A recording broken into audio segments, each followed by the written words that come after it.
Yeah. Please tell me that I can't, that I won't, that I fail, that I'll never make it out, yeah.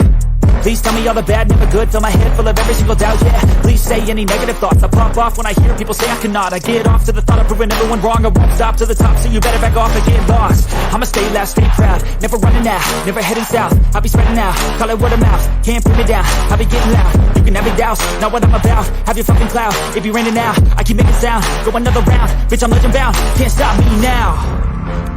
You don't wanna fuck with me, a slow burn like a disease.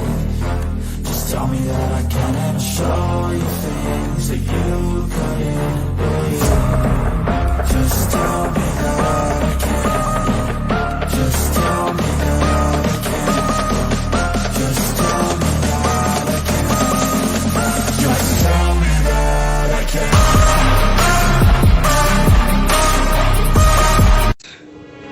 It's showtime.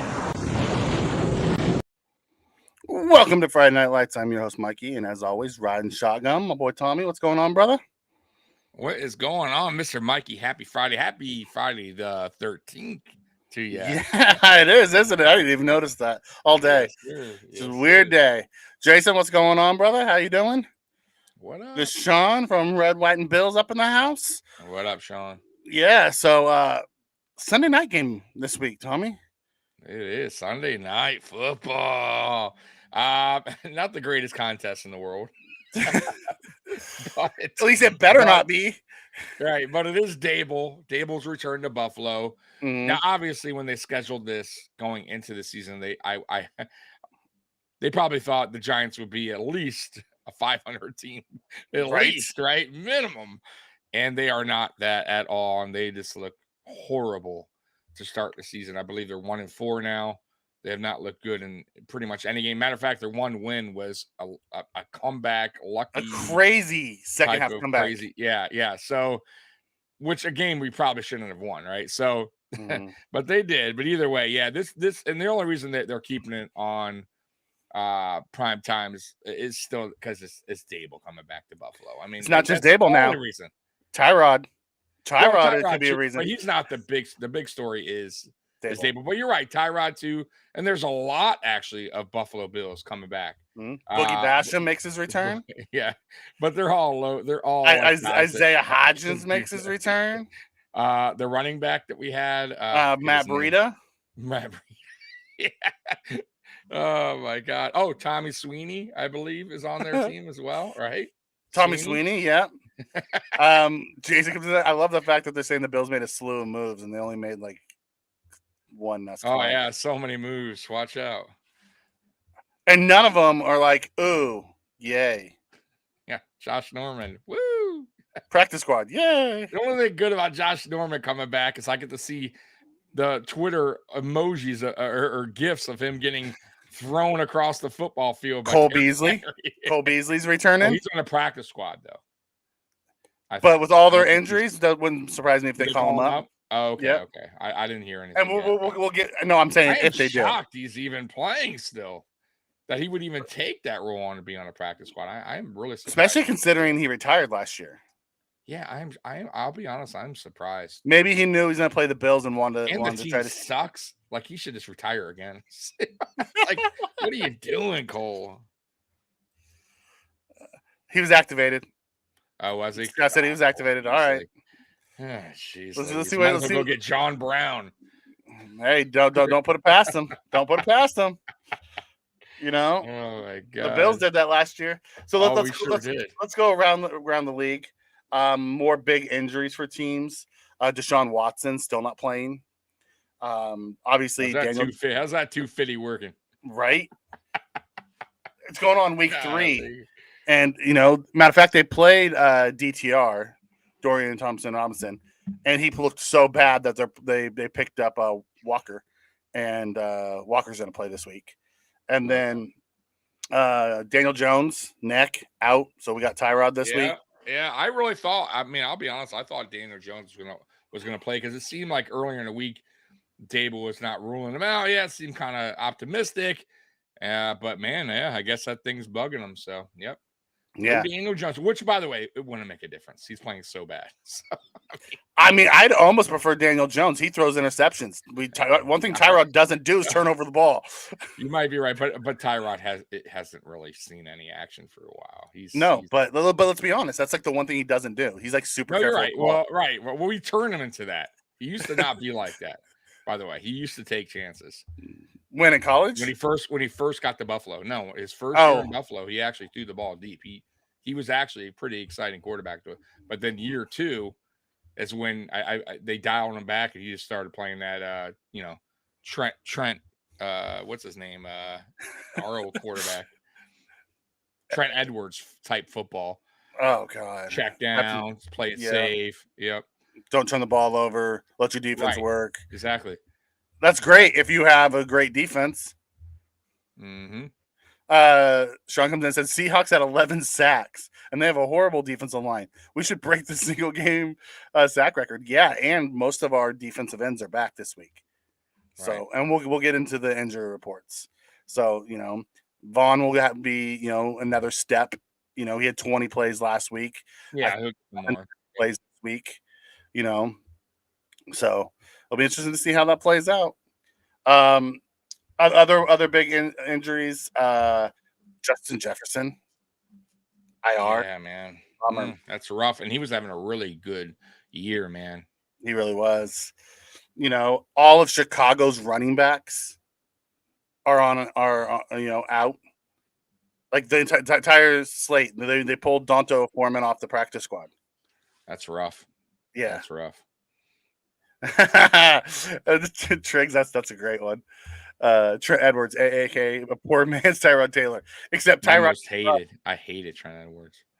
Except Tyrod could run. At least he was elusive. He was. I'm telling you, man. Tyrod, his first year here, he was exciting, bro. He was exciting. He quarterback. Listen, people crap on Tyrod. Tyrod broke. He was the quarterback that broke our streak. Yeah, and it wasn't give him all the respect in the world. And it wasn't even his best season that year. He got benched, if you remember. Yeah, typical McDermott. What the fuck?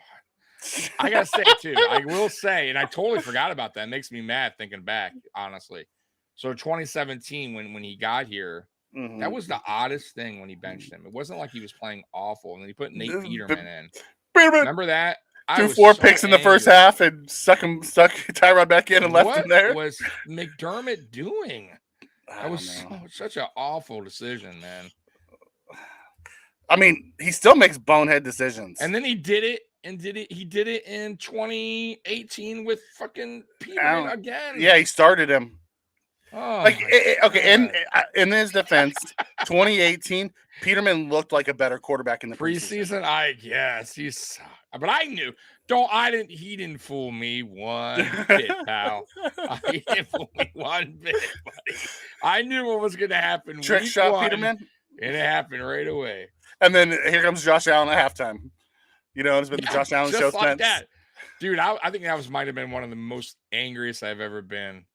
Because I just wanted I understood. Like, I was cool with Josh Allen sitting the first year behind a competent quarterback.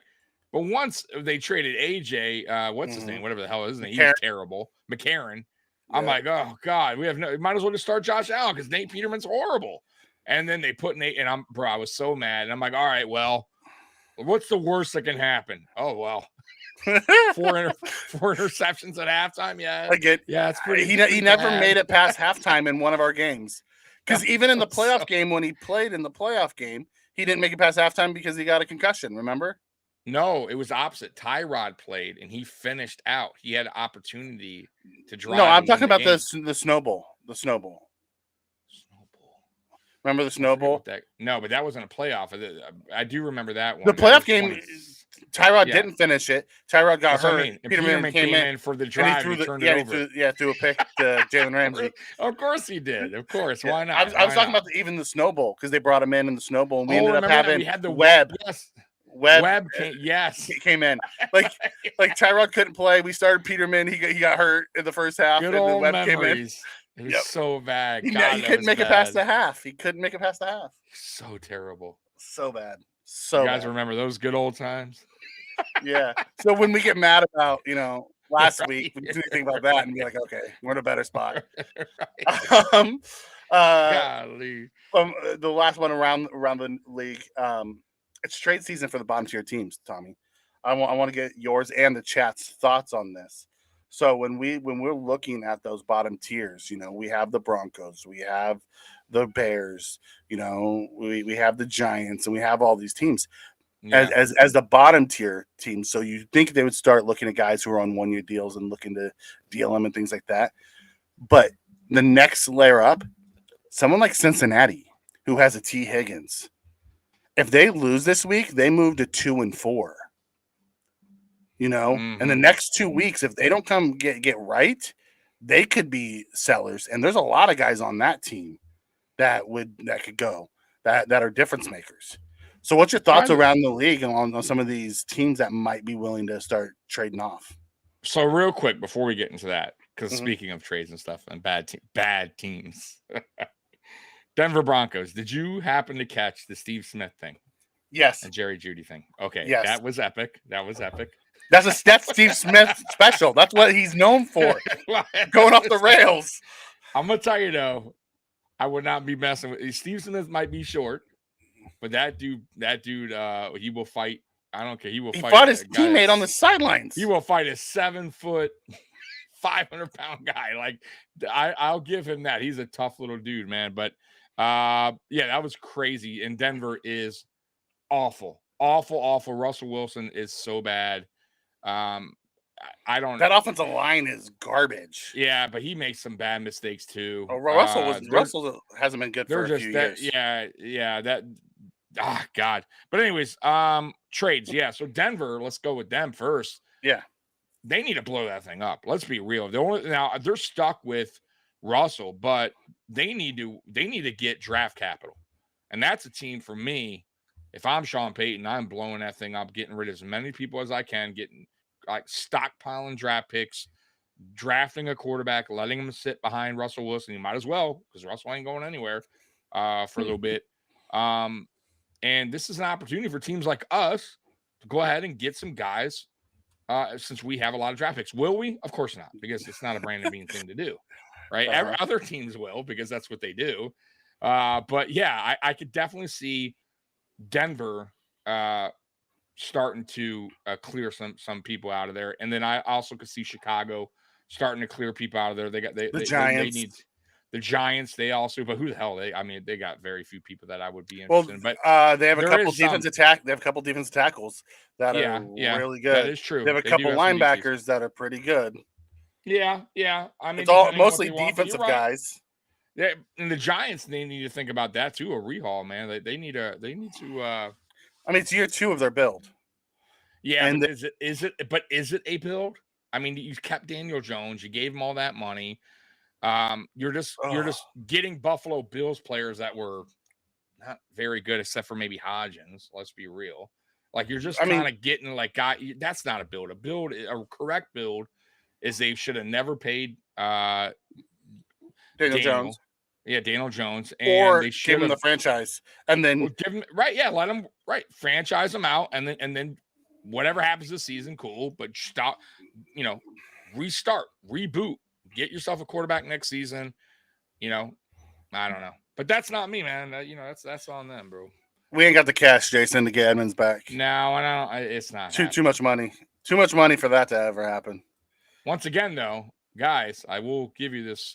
We don't make trades for players. Yeah, we don't. We just don't. Like, I don't know if you listened to the commentators last night, but they were talking about it, and Patrick Surtain was the one that they talked about. I would love him if they were going to get rid of somebody who could actually bring back a solid return. He's the one guy. However, if he went on the market, he has 2 years left on his rookie deal. Mm-hmm. The dude's like a 22, 23-year-old all pro. He's in every team would be in the market for him.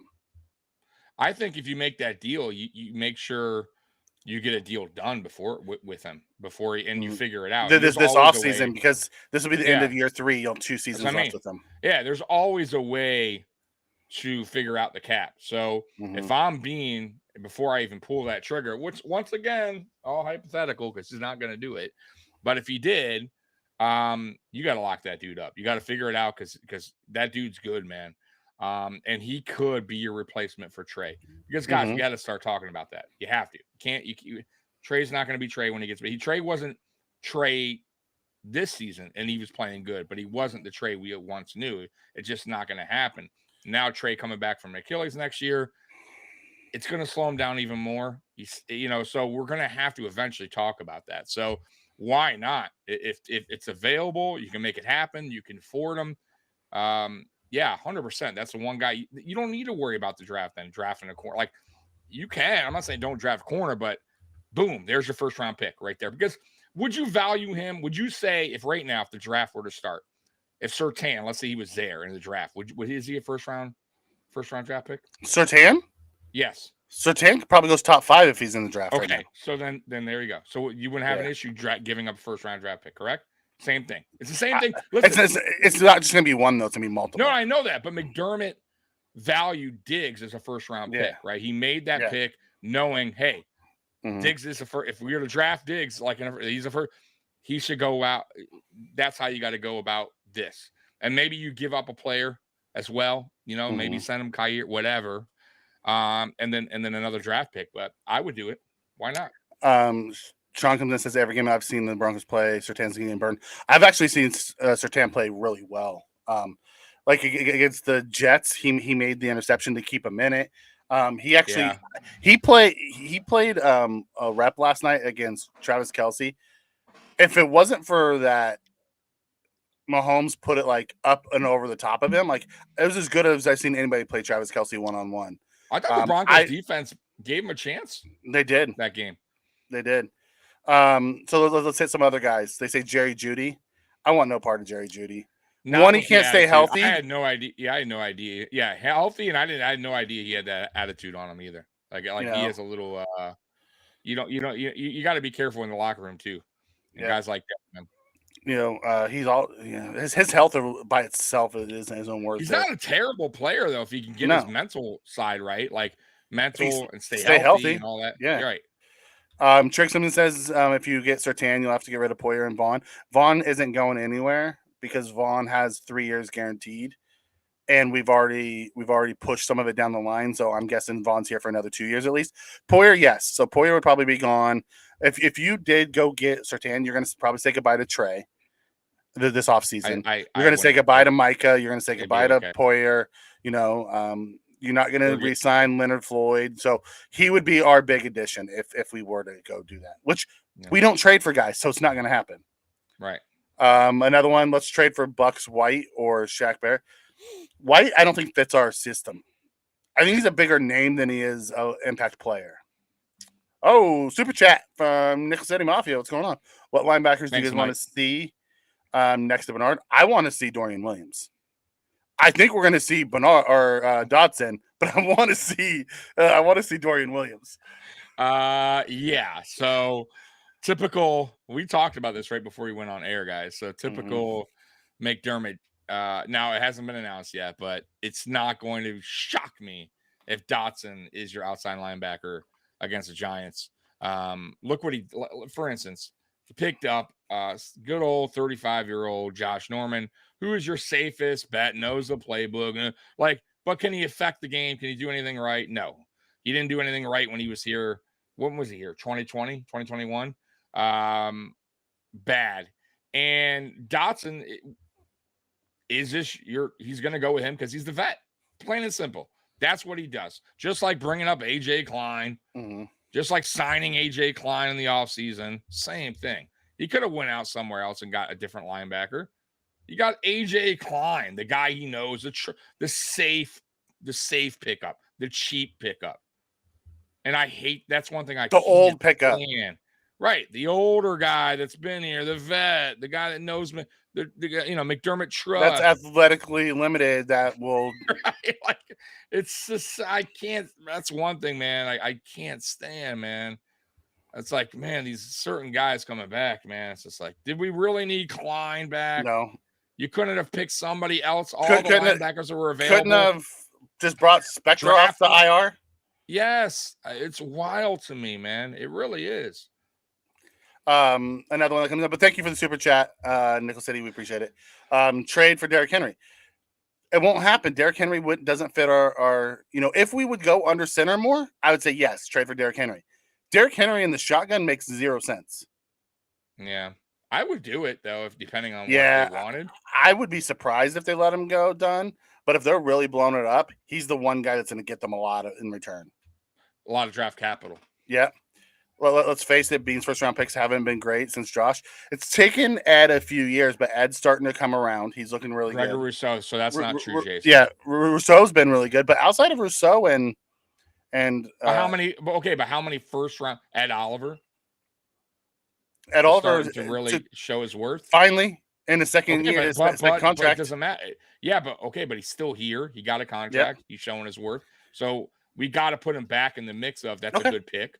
Okay, we have to, and then you got to say obviously Josh Allen. You got to say Trey White up until he got hurt, right? But that wasn't. Yeah, but that was McDermott. That was under McDermott, so I'm just going to kind of include them. Okay. Together. Obviously Josh Allen, Tremaine Edmonds. 2019. Who do we have in 2019? Was Ed Oliver. 2020. We didn't have one in the first round. 2021. We had who was 2021? Wasn't that Groot? Groot, okay, good pick. And then we had in 2022 Kyer Elam, and then Kincaid. They're actually not that bad first round picks. It's the second and third round picks that are really bad. That's what I was going with. So right now, I would say the one that's not working out the most is Kyer Elam. You can't right now. Kincaid was way too early to say whether that's going to work or not. But right now, I think if we're gonna judge them on the first round picks, it's going to be Kyer up till now. Mm-hmm. Dunn thinks it's going to be Williams and Dotson splitting reps. I can see that too. Corona or Bud Light straight up. I just don't like that either. Splitting guys with next to Bernard. Yes. Nope, written all over it. Blue thumbs down. Nope, written all over it. I don't know what that means, but thank you for the super. Yeah, I'm not sure. Appreciate it, means, buddy. Yeah. Yep. That says Williams was awful, but let the kid get there. Awful's is a harsh way to say. He missed a couple tackles, but he also had a couple really nice defensive plays in the passing game where he dove and tipped balls and things like that. I wouldn't say he was awful. I would say he wasn't great at tackling. He missed 2 bad, and really it wasn't even that he wasn't great at tackling. He had 2 bad misses. But you know who else has had bad misses? Matt Milano. Yeah, he has too. Dorian Williams. He's going to have his rookie struggles. Okay, but I prefer him rookie struggles over Dotson all day, any day. Like I can't take Dotson, bro. Let Dorian in there. Let him go, like I said, let him get his reps. Let him learn from his mistakes because he's going to have them. But every rookie is going to have those mistakes. But that's the only way to learn. And like I said, who cares about Dotson? Dotson's not your long-term guy. Williams, for me, is more long-term than Dotson. Dotson on any other team would be on the practice squad. Let's be real. That's how I feel about Dotson. Mm. Oh, my God. Henry running out of the shotgun would be horrible. Can right? Imagine? Derrick Henry running out of the shotgun. Oh, God. Yeah. Oh, hold on. It just reset on me. Okay. No, you're get good. Back to it. I'll trade McDermott to New England for a hoodie. Is Milano done for the year? They have not ruled him out, him or Daquan Jones. If they come back, it's very much going to be in the it's going to be very much the Micah Hyde situation, to where it's going to come close at the end of the year, and we're going to have to see where they're at heading into the playoffs, and then it'll be a week to week thing of if they, at what point are they able to come back. Correct. If you want to hear a really good breakdown on it, go watch Locked On Bills. Dr. Kyle Trimble talks about it on today's edition. Mm-hmm.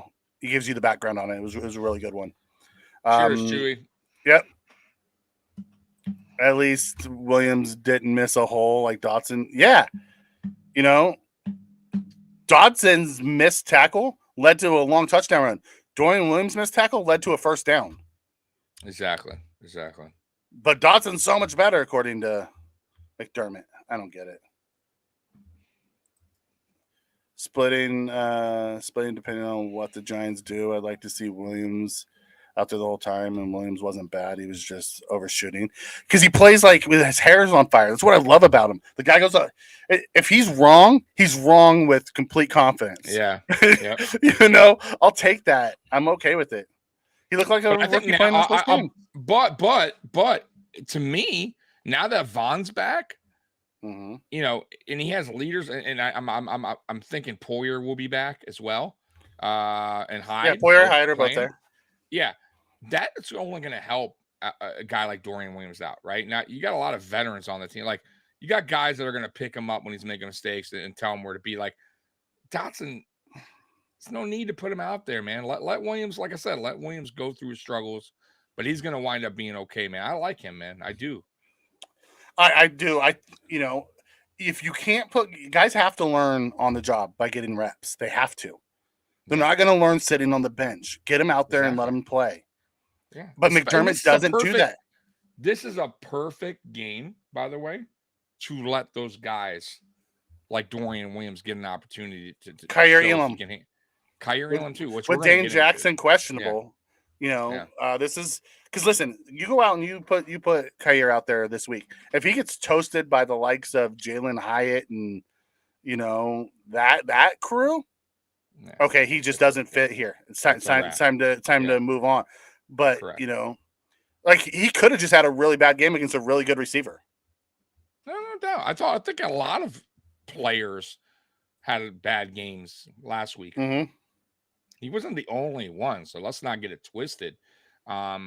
We all said, me and Mikey at least, and a lot of you guys in the chat, Kyrie Elam, we've seen the potential. We've seen the good side of Kyrie Elam. Like, we've seen him make plays. Like, he's not a bad corner, but we've also seen him make a lot of mistakes. And we also don't know what's going on in practice and training camp.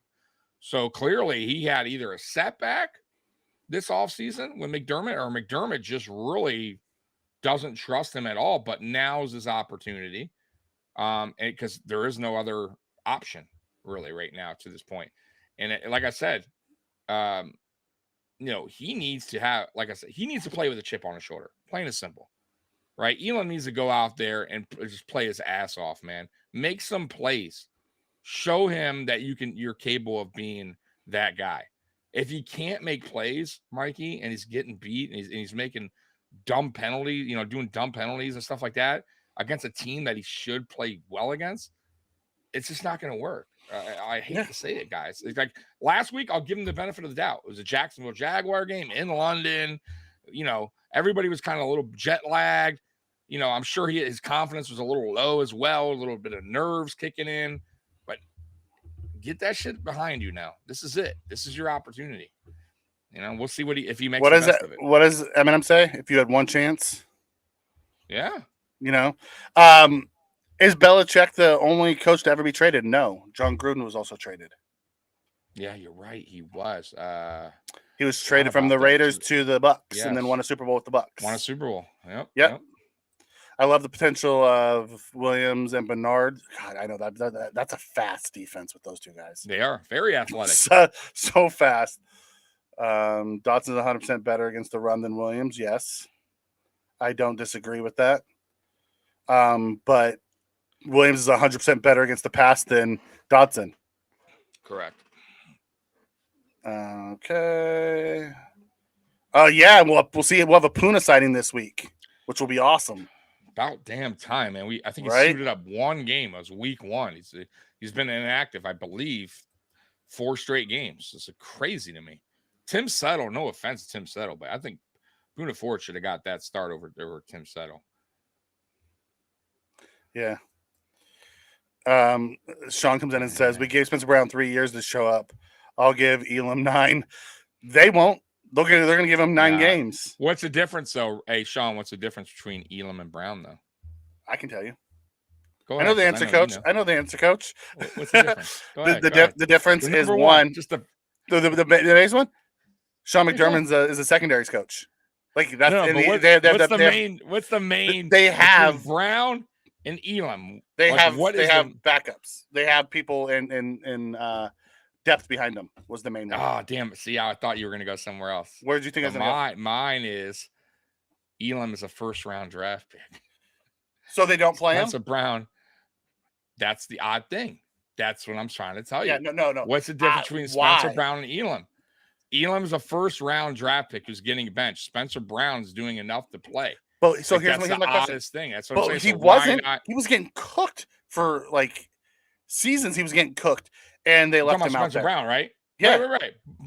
But there was also no depth, like you exactly. said, And at that position. But I'm just saying that typically a first round, second round for McDermott does not get inactive status. Go back to any draft since McDermott has been here. Name one guy in the first or second round that's been inactive 4 weeks, 5 weeks into a season. I can't name one. I can't name one. So I'm just saying, my point is that's a really odd situation that's going on. Like, you could say all you want about Spencer Brown, but they still, even when Spencer Brown wasn't playing, got pulled, never was inactive. It's really odd. It's an odd thing. That's all I'm saying. Like, we don't know what's going on behind closed doors. I have no idea what the coach, and it's not just McDermott. There has to be a corners coach as well saying, man, he's not doing. and there's a lot of voices. And Butler's one of the best corner coaches, right. secondary coaches in football. Right. So I want to point that out, guys. Like, we only know what we know, right? And Sean, Mike, I'm with you guys. Like, I think Elam should get an opportunity. I like what I saw from Elam his rookie year, but there's something more going on that we're not seeing. That's all I'm saying.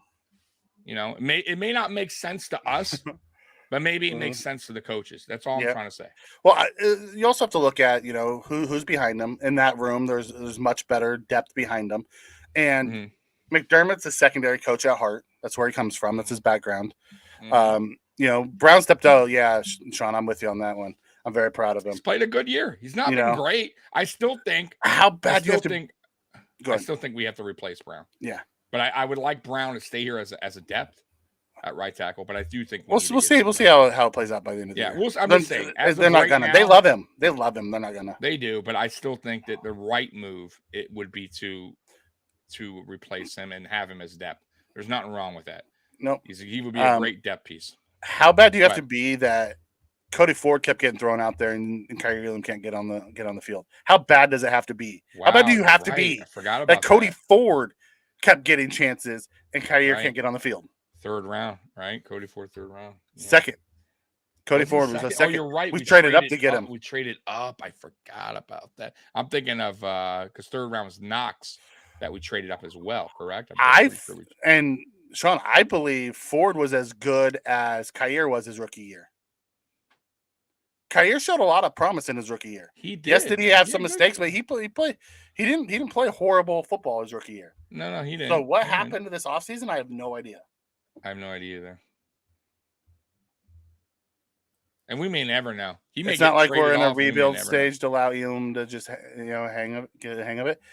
And neither was the Super Bowl champions last year when they played 7 of their rookies, a couple of them undrafted, who they let struggle early and then played well later on. Right. It's crazy when the coaches believe in you, your confidence goes sky high. It's crazy how confidence plays such a role in football. And I listened to that McDermott conference on Tuesday. He was talking about Ingram. Like, yes, you're right, Sven. It's not. You heard that when he was talking about Ingram, like boosting. Yeah, Ingram they love up? him. They've been but you don't hear that when you ever hear him talking about Elam like that? No, and I have not seen anything from Ingram in any play that makes me think, ooh, this guy's gonna be great. But they love him. But it's wild to me, right? Like that's why I'm saying if I'm Elam, it don't matter. Go ahead and ball out, do your best. Even if they don't like you, fuck, somebody's gonna like you. Like an NFL GM is gonna call about you because I once again, if he gets benched again or inactive, they're gonna ship him off in the off season. I can't see him sticking around another year. I can't. If that happens again, is all I'm saying. If they bench him, yeah, I can't see them keeping him either. I really don't. No. But then again, It I would be a didn't mistake. think they would keep Ford for as long as they did either, and they did. That is true, but they eventually did say, yeah, in year 4, his final year. No, Are they going I to keep get him? it, but- They're going to keep him on the bench for another year. I don't know. It'll be interesting. Hey, Tommy, do we bring back your favorite O lineman? Richie Incognito, he's retired. Bobby Hart. Not mine. Richie would be one of my favorite all time. Ingram wasn't great in the Miami Week 3 game last year. No, he wasn't. Like I've seen Ingram play. There's nothing about Ingram's game that tells me, I like this guy. I mean, maybe I just haven't seen enough of him. But maybe he had a good training camp though. You never know. I mean, maybe that's possible as well. I still feel like we wanted McDuffie in case he jumped. I think we wanted McDuffie too. McDuffie was the better prospect. Yeah, I agree. If you go back and listen to mine and Tommy's offseason report that year, we talked about all the corners. Kyer was never in any of our discussions because his skill set didn't fit what Buffalo does. So we never even talked about Kyer. We just wrote him off, and then we drafted him. McDuffie was high on my list as well. Richie played in the wrong era. Touche. Love that he Richie, did. Man. That dude was good, bro. Like, man, can you imagine how is he Richie doing? On the team? Oh my God, McDuffie's tearing it up in KC. He's their quarterback 1. Yeah, no, he's been really good in KC. Yeah. Although there's something wrong with that offense. Have you noticed? Have you watched the KC games? They're not clicking, man. But I gotta say, how dumb, in my opinion, how dumb to play Kelsey last night on Thursday night. Like to me, that was. He was the only offense they had, though. I get it, but listen, that's a team you should beat. Okay, Denver Broncos. Let's be real. You should not be getting your guy who's hurting. Clearly, it looks like a high ankle sprain. He should not be out there. Like, in my opinion, you got a long season to go. You know what I mean? You got your number 1 pretty much receiver, who's a tight end, whatever, out there playing on a bum ankle. You're only gonna make it worse. So to me, you sit him that game. But I'm not the Chiefs. I'm just saying, like, I think I would be upset if we put up one of our best out there on a bum ankle. You know, like Diggs, for instance, like on a game that we should win without Diggs. I'm just saying, like, I don't know. That to me, that's what? I watched the Chiefs last night and I analyzed them like I was a Chiefs fan. Defense. I know, but I did. I analyzed them like the Chiefs fan. That offense, there's something seriously wrong with that offense. Yeah, they're not clicking. If it doesn't, those receivers, that's what it is. Struggle getting separation. They don't have if Mahomes like a go-to. Yeah, if Mahomes doesn't do something special outside of Travis Kelce, nobody else on that offense does anything. Right. They just don't have. Pacheco's good. Yeah, Pacheco's good. He's not bad. Yeah, they got speed though. Speed still does kill. That's one thing Andy Reid does. Get speed. They got to play the Kelce for the Swifties and the money. Of course, she was there. So ridiculous. Once again, the NFL. They always do. They always bail them out. They love it. They love it. They used to do it for New England too, but they always do it for the Chiefs. So, Kelce. I tip my cap to him. The guy played injured, and he kept coming back. No, he's tough. He's a tough son of a bitch. I just don't think he should have played that game, in my opinion. They would have won that. They would have figured it out. Trust me. Ain't no way they would have lost that game. I don't know. They almost lost with Kelce. Nah, I don't think so. If that offense could have done dude, I'll tell you, I will not. Is so bad. They're so bad. I don't know if I could bitch about Dorsey as much after watching that Broncos offense. They're so bad. That's what I'm saying. They're so bad. And I thought Sean Payton was supposed to be this genius offensive guru. And they look bad. Bro, there's some of their play calls are. What was the one they did, like a, I don't know what it was, like a toss back, like the guy fumble. It was so bad. So bad. Fumbles all over, turnovers. Just awful. That is great, Chewy. Say it with me, you pancake eating mother effer. I want Bobby Hart. I want nothing to do with Bobby Hart ever. That's from the movie that's from though, right? Draft Day. Oh, Draft Day. Kevin Costner. Yeah, I remember it. They were praising KC's defense like it was it wasn't against the Broncos. It was like hot garbage. Yeah, but they do that all the time. Like, yeah. Oh my God. So many passes for Russ got batted down. I'm like, why do you keep trying to check it down? Like, what was with the check down Charlie last night? Like, I have no idea. the second he threw it deep, they scored a touchdown. I know. Yeah. I have no. I don't know what they're doing. Like, I have a hard time after watching last night's game with the almighty Sean Payton, the offensive guru, Super Bowl champion Sean Payton's offense. I think he fucked up. He should have just stayed making money. He should have waited for the Chargers job to come open, and then he would have had Justin Herbert. right. Or he should have just stayed retired and enjoyed making money on the sideline. No, I would have waited for. I wouldn't have taken that job with Russell Wilson at the head. I would have waited for Justin Herbert. He probably just figured he could get Russell Wilson back to Seattle. Russell Wilson of the good days, and it's just not going to happen, bro. It's just not going to happen. KC does have a good defense. They do have a good defense. They do. It's most of it's led by Chris Jones putting pressure. If Chris Jones doesn't get pressure, they're in trouble. But when he takes over the game, they're really good. Mm-hmm. I'm calling it now. Wilson retires within the next 2 years. I don't think so, Jason. Not with that $200 million contract he just signed that kicks in next year. He's gonna sit there on the sidelines and collect his money. What they'll do, in my opinion, what they're going to wind up doing is drafting a quarterback either this coming up draft or the following. Have him sit because there's no other choice, and then just have him sit behind Russ for a year or two.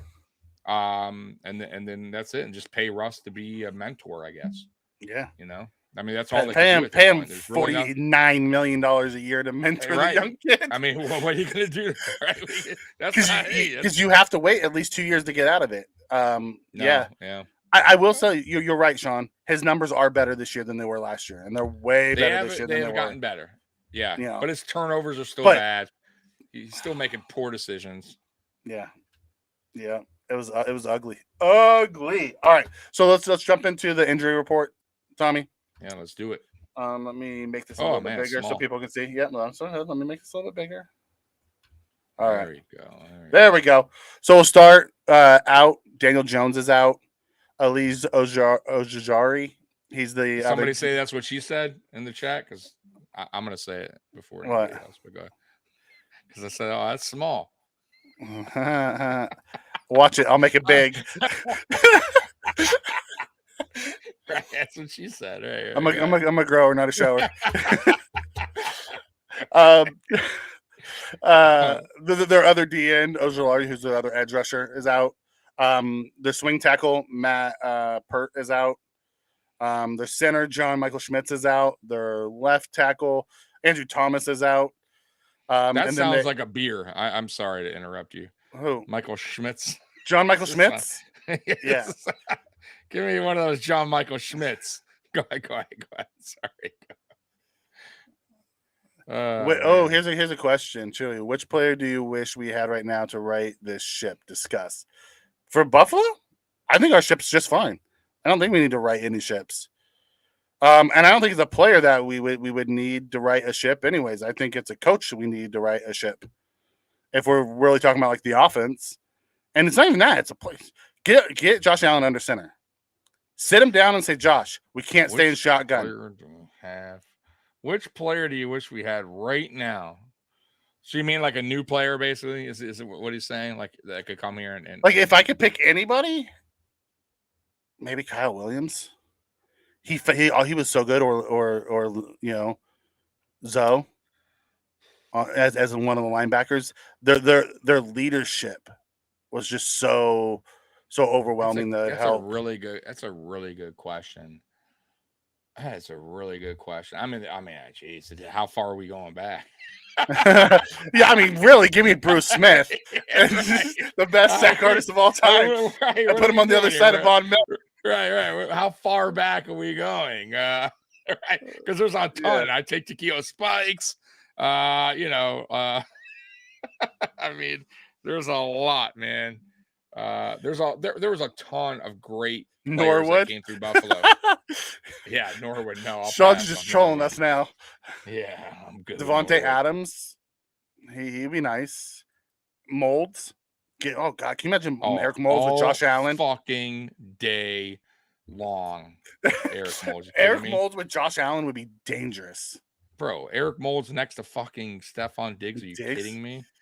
Are you fucking kidding me? Like if then I'd have to drive over to Dorsey's house and throw something at his house if he couldn't get Moles involved in the offense. Right? I mean, then I'd have to. I would literally lose my shit if we brung him Eric Moles and he had like no targets. Yeah. I say, what in the hell's going on? I would freak out. Yeah. But yeah, once again, it may not surprise me. We could have Thurman Thomas back there getting 3 carries. I don't know. Yeah, you can't listen. You can't put Josh in shotgun to start the game on 18 straight plays. The second we went under center, we drove down and scored a touchdown. Mm-hmm. The proof's in the pudding. I mean, it's there. Reuben Brown. Oh God, put Reuben Brown. Oh, dude. We had some legendary guys. All right, so let's get back to we can do that all day long. Michael McFadden's questionable. Going down. Man, Darren Waller. You guys think Darren Waller's questionable. Saquon Barkley's questionable. Darren Waller right now they're everything on offense. Yeah, as far as because Saquon's out. When he's there, it's Saquon and Darren. That's it. Well, yeah, you know what I mean. Like as far as receiving core goes. Yeah, he's like. Yeah, Brightwell, who's the backup to Saquon's questionable. Another lineman. I think he's an interior lineman. Shane Lemieux. He's questionable. DJ Davidson, who's a defensive tackle, is questionable. Evan Neal, their right tackle, is questionable. Their punter. Oh, he was just sick. I'm like, even their punters are. Dory Jackson looks like he's good to go. So some of these guys are okay, but for the most part, man, they are banged up. And then the Bills, we have 3 questionables. Oof. Dane Jackson, Dalton Kincaid, Dawson Knox.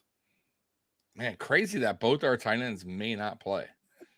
I think Dalton's going to get cleared from the concussion protocol tomorrow because he was out. He was out on the practice field without the red jersey. Yeah, and then the next step. They say it's like a step thing, right? Yeah. Dawson Knox may not play. He has a bad wrist, and it's been taped up. Good old Dawson getting hurt again. Every year he's on the injury report. It's not, it's nothing surprising when it comes to Dawson Knox. Spen thinks we need to bring back Nate Peterman to right the ship. Oh yeah. We know how much you love him. I would bring back Nate Peterman to put on a show for the team with his trick shots. That's about it. Like have him do cool trick shots and and just entertain the team. Put him in the QB room. To show Josh how to do trick shots. Right. Yeah. I'm cool with that. Yeah, I would bring him back for that one reason. Entertain the team. Give him $500. So just one of those things. Has Kincaid passed the protocol yet? No. He was in the next. He was like in that last step. He practiced without the red non-contact jersey on. I have listening to Locked On Bills. They were talking about him. I think that's his next step is to be cleared, and I bet you he's cleared tomorrow. Yeah. I think Stevie Johnson. Yeah. T.O. Even at these ages, I take those guys. They can still run. Chad Okocinco, he's good. Let Knox rest his wrist. Yeah, if Morris time. I'll tell you who else I wouldn't mind right now because it would be perfect timing. London Fletcher. Matt Milano's out. Let's get some London Fletcher in here. Little Takeo Spikes. That's what I'm saying. A little Takeo, little London Fletcher, There we go. Little Kelso. That's nice. Yeah. So those are our injuries overall. Let's bring back T.O. I'm sure he would come to play, right? Even at his age, the dude could probably still play.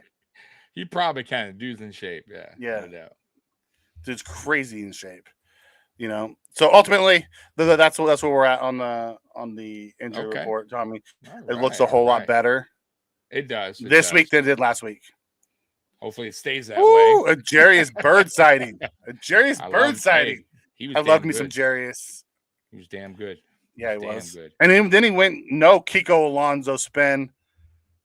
No Kiko. No. Nate Clements. Take me to some Nate Clements right now. Yeah. Yeah. Well, we could be here all day talking about who we would want back. Right? Only little Dante Hittner. Oh, I was Nate. Bro, when he went to San Fran, man, he played good there too. He did. I didn't like him that much though. I never like Ohio State. Out of Ohio State secondary. Right? Yeah. I never liked secondary out of Ohio State. Good. He was good though. He brung it, man. Yeah, Kiko was really good. If you give me first year Kiko, yes.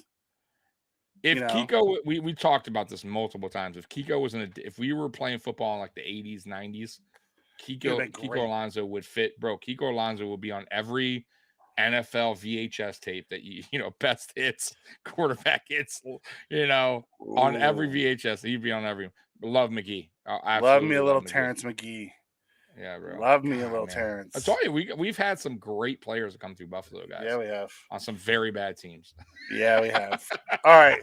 So let's hit some keys of the game, Tommy. Keys of the game. On offense, get Josh under center. God damn it. Control the game under center. Get him under center. Run downhill. Give me some more Murray and Harris. I like Cook, but let's bang the big boys in there, wear them down, and get the hell out of this game, intact. Defensive line, stay hot. Get to Taylor. Someone said it earlier. Seahawks had 11 sacks. We're a much better D line. Get 100%. To Taylor. 100%. Break the sack record. And there's a chance, Groot's back, Shaq's back, Vaughn's back. I'll be interested to see who isn't up on, who's game day inactive. Well, Floyd he'll play, but he's nursing. He's still not right with that ankle injury. And he's leading our team with 5.5 sacks. I know, but imagine if he wasn't, dealing with that injury. There's a really good chance he gets to his double digit. He always gets. He's going to get. He's 5.5 already. I would be shocked if he doesn't get what he's been averaging, which is the 9.5. I think he does. Oh, there's a great one. Ashton Ubodi. Remember him? Ubodi. The little Ashton Ubodi. Love it. Vaughn, Groot, Oliver, Floyd on third. How come nobody mentioned OJ Simpson in the chat? Anybody OJ? Nobody wants him back. Nobody wants him back. Anybody OJ? Hey, I'll take OJ, prime OJ. You know who I would take right now? Of course. Give me a little Barry. Give me a little Barry Sanders. Well, he didn't play on Buffalo. It doesn't matter. They said A player. It didn't say A player. Oh my God. Well, then Derek Thomas, Reggie White. I mean, I'd be here all fucking day. Give me some Dion in our secondary. Ed Reed, Sean Taylor, right. Ronnie Lott. Yes, right. Oh man, OJ's the best running back the Bills ever had. Players. OJ was special. OJ was special. Yeah, OJ was he was damn good.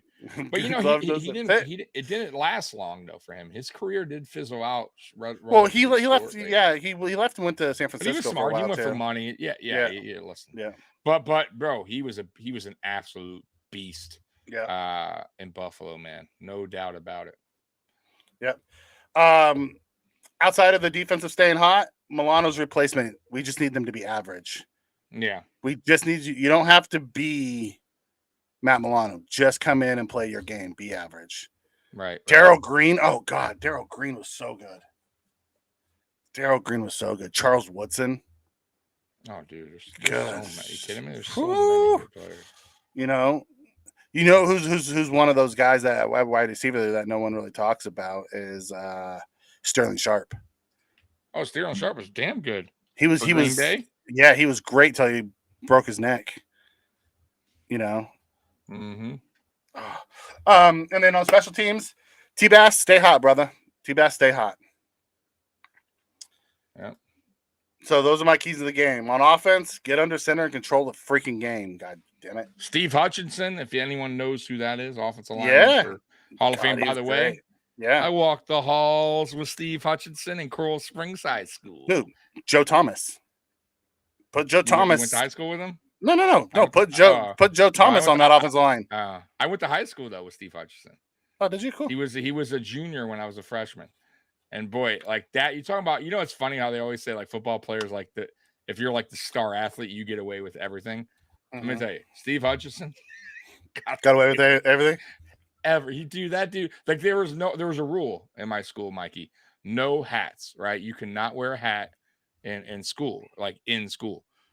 Steve Hutchinson, no problem, wear a hat. Right? But he was the man on campus. Dude, he went down. He was one of the best linemen ever in the NFL. You know what's funny though? But who you would not think, like you're walking, you don't know this you're not thinking you're walking next to a guy that's going to be a Hall of Fame offensive lineman. You know what I mean? But it's pretty cool. You know what I mean? That's still pretty damn cool. Ooh, here you go. Andre Reed in the slot, Thurman Thomas and Larry Sanders in the backfield. Yeah. With Josh under center. No, Bass did not. Bass has been perfect, Scott. Yeah. He almost missed the previous. He's almost missed two. He's bounced two off the upright. And they've gone through. Because week one, that the game ender went off the upright and in. Remember they pushed into overtime? And then the one 2 weeks ago. You're right. I forgot about that. You're right. That 50-something yarder went off the upright and in. Yes. Yeah. That's epic. I forgot about that. And then the extra point. Yeah. That he almost missed. He's just getting a little English. Giving a little love tap to the posts. Yep. Lester Hayes on defense, Deion Sanders everywhere else. Right? Like there's so many. You can. Oh, dude, we'd be here all day talking about the greats of the game, man. You can put Ray Lewis in the middle of this defense. Ray Lewis, kidding me? Guy was a beast, bro. Yeah. Ray Lewis was the man, bro. I hate that the Bills didn't let Bass kick the 60-yarder. When was that? What do you think Bass's max is? Like what if there was, like, let's just say hypothetically, guys. Dude, I'm curious know. In the chat too. Let's say it's super. What is the long? Here it is. So imagine it, right, Mikey? Here we go. Chat, you can play along. We're in the Super Bowl, right? It's a 65-yard attempt to win it. There's no more time. There's 1 second left on the clock. I'm letting him try it.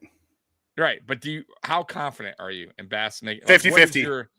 50-50. But what's his I think like honestly, yeah. I probably that's probably pushing the edge of it. Probably 66, 65, 66. What's a long field goal kick? What is the longest one he's made? The longest he's made, right? I think 58. And it went through with plenty of distance. Yeah. It would be interesting. I would like to see, because he does have a big leg. 70. Damn, Sean, break the record, win the Super Bowl with a 70-yard field goal. Bass could get a 69-yarder. Chewy. Okay. You know what? It's funny. So would you? Okay, here hypothetically, 70-yard field goal attempt, Mikey. 3 seconds left, or Josh Allen Hail Mary. 70-yarder. I'm letting Josh Allen throw it. So you're not trusting the 70-yard field goal. 70? No. I watched the best kicker in the world, Justin Tucker, barely get his through, and he had to get a crow hop and some luck.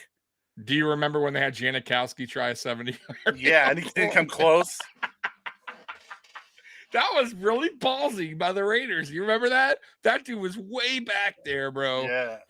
It wasn't even close. And he, by the way, do you think, is he a Hall of Famer? Did they ever put him in, or no? He's still not in, right? Janikowski, you think he should be? Should he? Yeah, he should be in there. I think so, right? He was one. I think he'll get in at some point. Okay. He's not like a first, he's not a first ballot. But he was a beast. He was a beast. You have the argument to make first round. He lived up to it. Crazy first round, by the way. First round field goal kicker, guys. Do you think that will ever happen? Ever again? Mikey, first round field goal kicker. Will that ever happen again? Probably not. And Tyler's longest is 60 is 58. 58. Okay. 58 his rookie year. Then he had a 57 his second year, 56 his third year, and as long as 54 this year. But you're saying no. You're saying no on a field goal. On a 70? No. No, first round draft pick. Oh no, I don't think there'll be any more first round draft kickers. Never. That's an Al Davis thing. We got to have this guy. I'm telling you right now. He can kick like 70 yards. Jason, I hit a 68-yard field goal with the Bass on Madden. I barely made it. With the sliders all the way up? No, the sliders all the way up. You can hit almost 80. Can you? Oh, see, that's ridiculous. Oh, jeez. With the sliders all the way up, you can come close to 80. Spin saying, let's do the 70. He disagrees. Spin, you would let him kick the 70? Really? I'm letting Josh chuck it. Yeah, that's because it's not going to be 70 yards. Because I'm running Kincaid. I'm running 65 or something. If it's a 65, I'm letting Bass kick it. If it's a 70, I'm not. No, but I mean a Hail Mary wouldn't be 7 because remember a kicker is a little bit longer in distance when you go for a kick. So it would be really a Hail Mary from that point, maybe be 60 yards or something like that, 65. But then I'm letting Gabe Davis run down there, Kincaid run down there, Diggs run down there, and Knox run down there. And 100%. I'm letting them all jump to get it. Yeah, you got to have the tallest dudes. Yeah. 100%. Although I would also let Diggs run down, although he's not the tallest because the dude's got hops. No, in our luck, it hits somebody right in the freaking chest and bounce. Don't you even put that in the universe, Tommy. Don't you even put that in the universe. Oh my god! What is wrong with you? Okay, what was the long? It's 66 is the longest by Tucker, and he barely. Yeah, remember it hit the front, kicked over. That was unbelievable. And he did like a crow hop and like everything into it too. Yeah. That was crazy. But Tucker is. Now, getting I know older. the guy from Denver hit a few. That was pretty. Was a Prater, right? That had the record before that, and he had like McManus. I think he McManus too. McManus too. Yeah. 64, I think it was 64, 65. Yeah, it's crazy, bro. And then Tucker beat it at 66 in Detroit. He didn't even hit it in the Mile High. He hit it in Detroit. No, in a dome though, no win. Yeah, but still, that's a crazy kick. We don't have any wide receivers that can win jump balls. I think Davis can win jump balls. I would trust Davis on that. Davis is listen.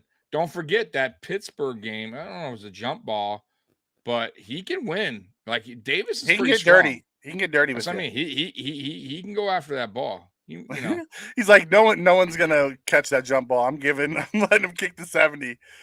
Yeah. I wouldn't. That's too far. I don't think I don't think he'd make that.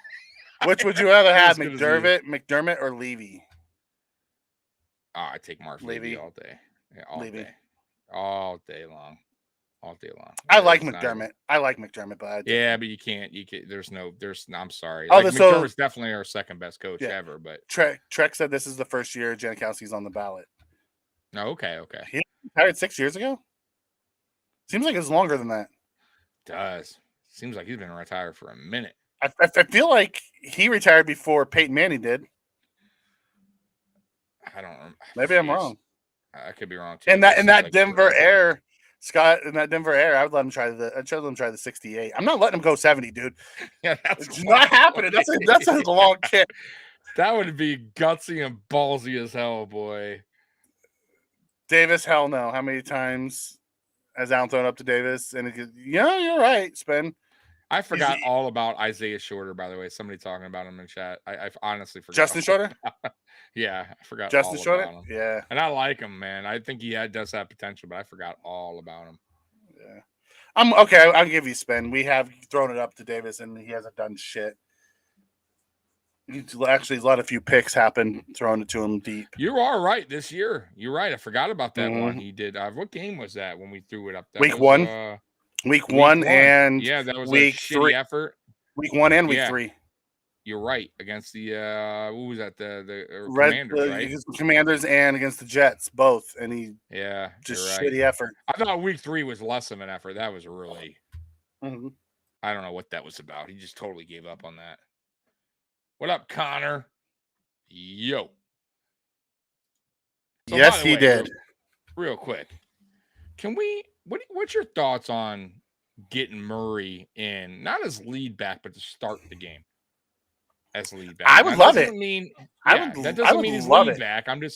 I would like for him to start the game from moving forward. They're not going to do it, but But I just wanted, so you would like it. Okay, good. God, yes. I'm with you. And it doesn't even have to be Murray. It could be Harris for all I care. No, I agree. But I kind of liked, I don't know why I liked the Murray before it. I kind of like that whole Harris at the end of a game. Yeah, because he is a workhorse when healthy. And we said it when we signed him.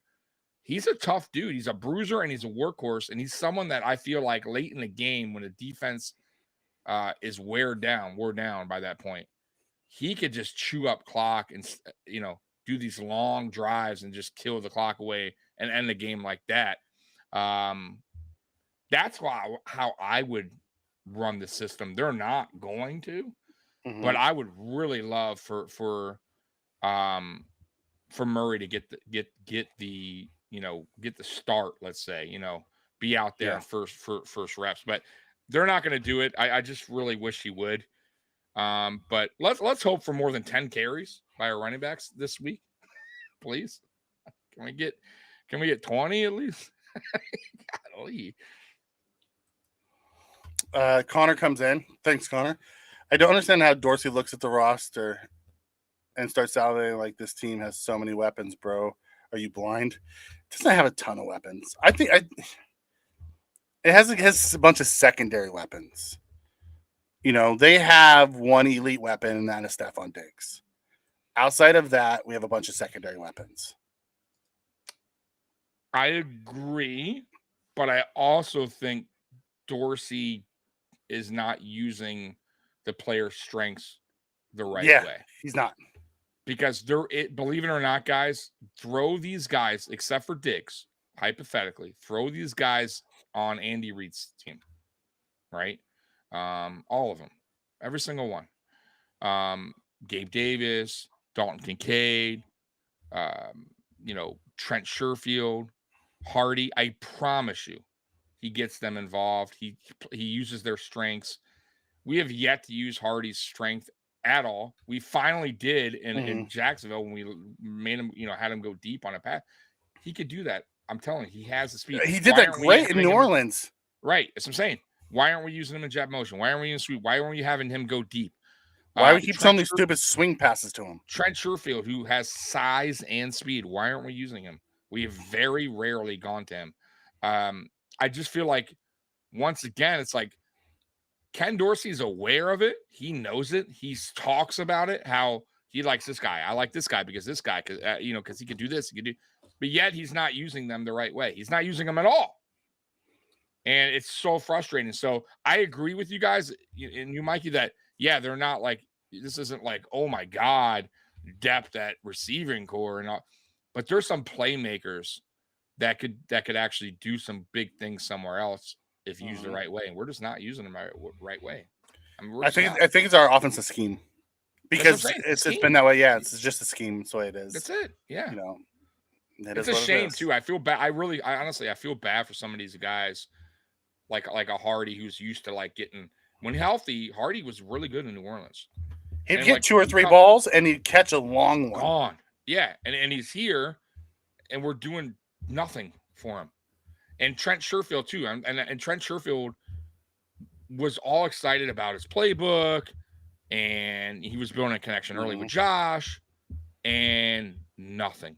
Zip. I don't understand it. Well, here's the thing.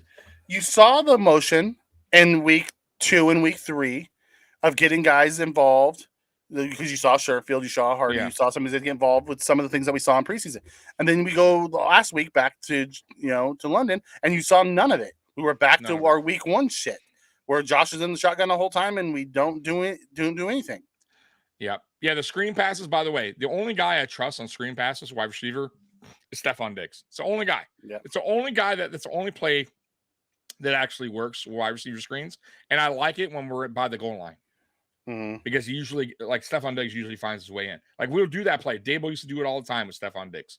At the 5, you go to screen and Gabe Davis throw a little pick and Stephon Diggs. I don't mind that. And I don't even mind the fact that they did the fake screen pass to Hardy against the Dolphins and went deep to Gabe Davis. That's cool. But doing it over and over and over with Hardy, it's a fail. It just doesn't work. It's a waste of a down. they have to do more with that. But yeah, I agree. That's the wide receiver screen. Like, it's like, dude, don't take it out, but limit it big time, man. Yeah. Tommy, are you fine Mm. with the Bills going to a ground and pound, or do you want them to just No. air it out? I want them to be balanced. I want it to be balanced, but I also want it to be game by game in a way too, depending on how the game's going. I mean, honestly, like, we can always hypothetically, and you know, we all want it balanced every single fucking game. I get that, but sometimes you do have to air it out, and some games are going to be like that, and I'm cool with that if that's what it takes to win. But a lot of these games that we're airing it out, it's unnecessary. Like, we should be running the ball. Like, that's my problem with this offense. And by the way, it was the same way with Dable was here. Games where we should be running, we air it out. Games where we should be airing it out, we start to run. I mean, like, it makes, like, they do everything backwards, and it drives me insane, man. Sean, I want to air it out. We pay $300 million for our quarterback. We do. Well, hey, Sean, but you have to give him some balance. We do air, like, Josh Allen throws a lot. We throw way more than we run. I think we should be closer to 65-35. I'm good with 60-40, 65-35 around there. Yeah, I agree with that. But the problem is you need to get Josh under center and go downhill with some of your players. I agree with that too. These shotgun runs just don't fucking work. They don't work, and he keeps going back to it like it's going to magically work. And like all of a sudden defenses are going to be like, we don't know how to stop this shotgun draw. Where do they start doing this? And Spen's right. Most of Cook's production comes in garbage time. It comes in garbage time because the defensive line usually is beaten up by Murray and Harris. Those are his best. Go back, guys. Go back to Cook's best games. Is when Murray and Harris got going and started beating up that defensive line, and Cook got going late second quarter, third quarter, and the defensive line started getting pushed around a little bit. Offensive line started opening better holes. Cook is not a 3-down back, guys. He is not. I don't think he ever will be. He wasn't in Georgia. I said this before. And I'm not saying he's a bad player. It's just I think, I'll be real with you guys, man. I think the Bills should definitely look for a running back in next year's draft. They got to. Cook's not that guy, man. I don't think he is. Very many that are in college right now that are 3-down backs. Well, if it's not next year, then it has to be the following. Either way, or free agency. We have to pick up 3-down back. You cannot keep rolling with Cook as this, a guy that we have to have somebody else come in to soften up the defensive line every time. You know what I mean? Like, you're not going to have a Murray and a Harris every single season. And by the way, they're only 1-year contracts. Who knows what happens to Murray and Harris next year? They go somewhere else or retire. Murray might retire. I mean, I don't know, but I need a more of a cowbell type of running back. I would love that. I don't know if they're going to get that, but if it's not next year, fine. Do it the year after. There's not very many of those in the NFL anymore, though. That's the problem. You can find it. You can find it in the draft. It don't matter. You look at. Well, there's not very many bell cows in the league right now. That's true, but I think the league is starting to go to running backs a little bit more now. I do think the league is starting to run a little bit more than it has been in the previous seasons. I do. Look at the Jets. Look at Breece Hall, man. Breece Hall is a damn good running back when healthy, man. Look what he's doing. When Derrick Henry was, in his prime, he was a work, and I'm like you said, there's not a lot of them out there, but they're out there. You can find them. I think in a year or two, the Bills will have a new OC and Dorsey will be a position coach in college. I don't think so. He is a smart. I don't think. Come on, guys. The shotgun run will work eventually. That's what they do, and then he hits one for like 8 yards, and he's like, "Yeah, see, I told you it'd work." Right, 3-yard gain. Woo! Yeah, like it works on the first play of the game, and then it doesn't work again for the rest of the game. Looks like we need to keep running shotgun, so the defense will be like, "There's no way they're doing another shotgun run here." Then it'll work. I tell you though, that goes back on McDermott not being an offensive-minded head coach. Yeah. I'm telling you guys, but I'm also looking at he would shut that shit down, bro. Sean Payton's an offensive-minded head coach, and he made some fucking boneheaded calls. Yeah, but he's also not. He's not doing a shotgun draw every single 90% of his runs either. You know what I mean? It's like Jason, stop getting third-class people on a first-class team. Oh, that's freaking great. Oh, that's freaking great. Derrick Henry does not fit our shotgun run scheme. Yeah. If you put Josh at the center and you put Derek in the backfield and let him run downhill, okay, that would work. But because you see Latavius Murray and Damian Harris doing it. What I don't get though is they have to know the statistics, Mikey, of Josh You under would center think. and play action under center. You would think. Why are they going against the grain? Like, why is it like stubborn? Why does he have to be? Yeah, like I'm right. That can't be right. Like this has to work. This is the way. You know what I mean? I know it. I know it will. This is the future of running. I don't get it, man. Spin makes a great comment here. But with an offensive-minded head coach, would we be able to handle these key injuries on defense? No, we would not.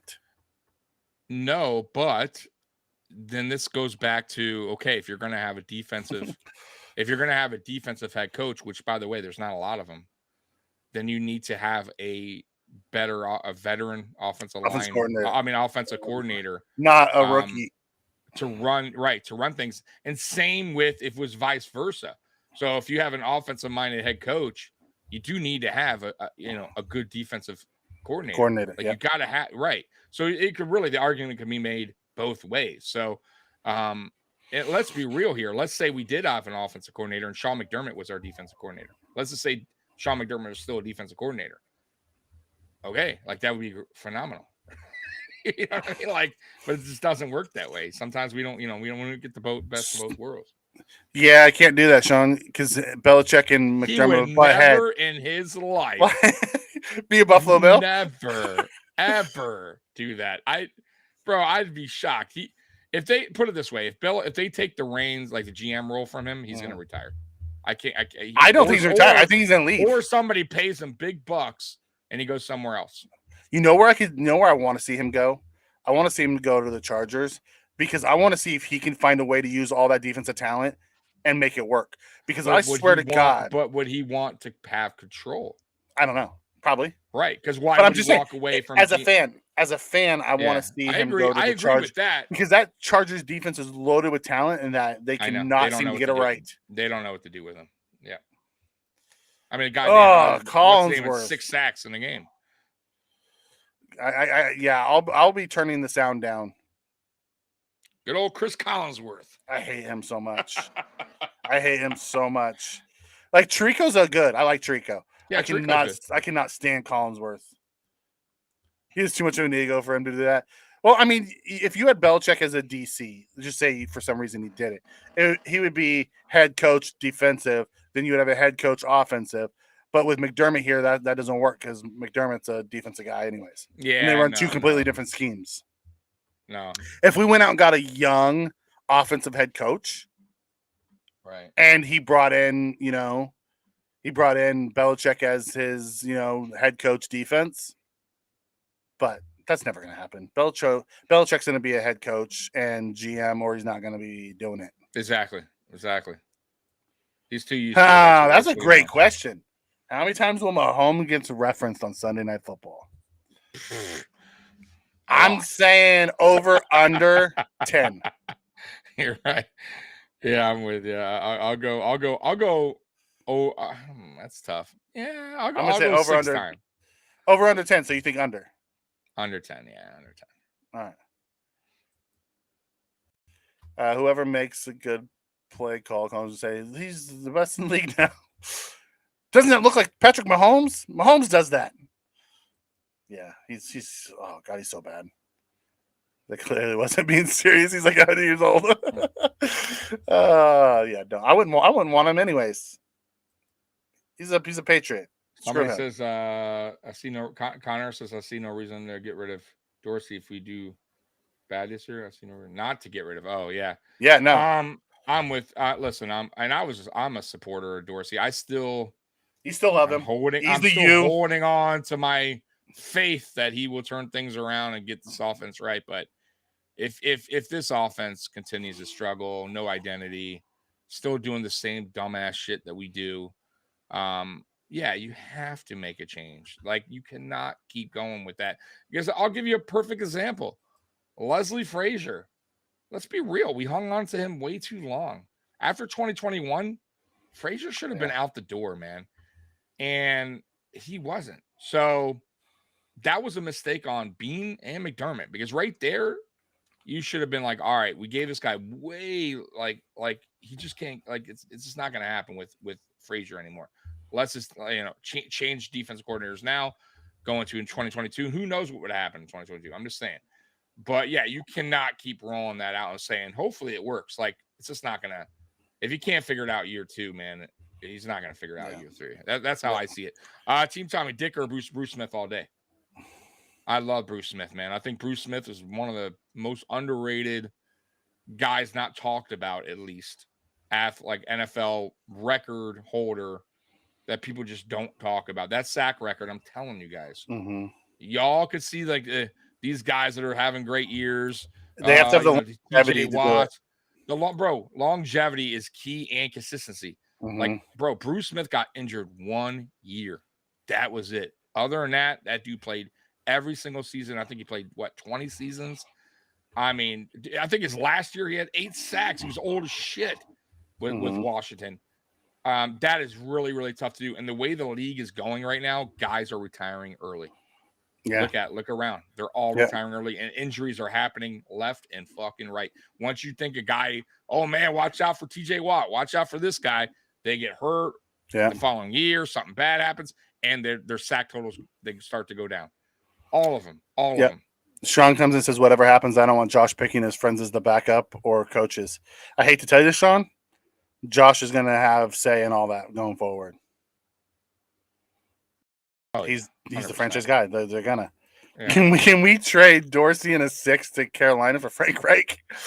I would love Frank Reich. Listen, I would have loved Frank Reich as an OC here. Mm-hmm. Absolutely, I would have do that in heart. And I like Dorsey, but no, man, I'll take Frank Reich all day. I feel like we should get an OC who runs the West Coast offense. Whoever our next, I think if this doesn't work out, if for some reason it doesn't work out and we have to blow it up, right? And we have to go get a new offense coordinator. I think we should get an offense coordinator who brings in some new schemes. Running the same scheme over and over and over, and it hasn't worked. It's time 100%. To bring in a new scheme. Now, this game, I will ask you, Mikey, because we didn't really talk too much about this game, this Giants game. Brian Daboll, familiarity with Josh Allen and this offense. Let's be real. This offense is a dummied down version of Daboll's offense. I really see the same offense with less creativity. I know they're not a good team right now, but that has to be a little bit of an advantage for him, knowing Josh's strengths and weakness and this offensive scheme. What do you think about that? Like, I mean, I know. I think he's gonna know it. I think he's gonna know some of it, but does he have the horses to stop it? That's the question. Right, it's true. You gotta have the personnel. You have to have the personnel to stop it, and I don't. Well, he still kind of irritate our offense at times.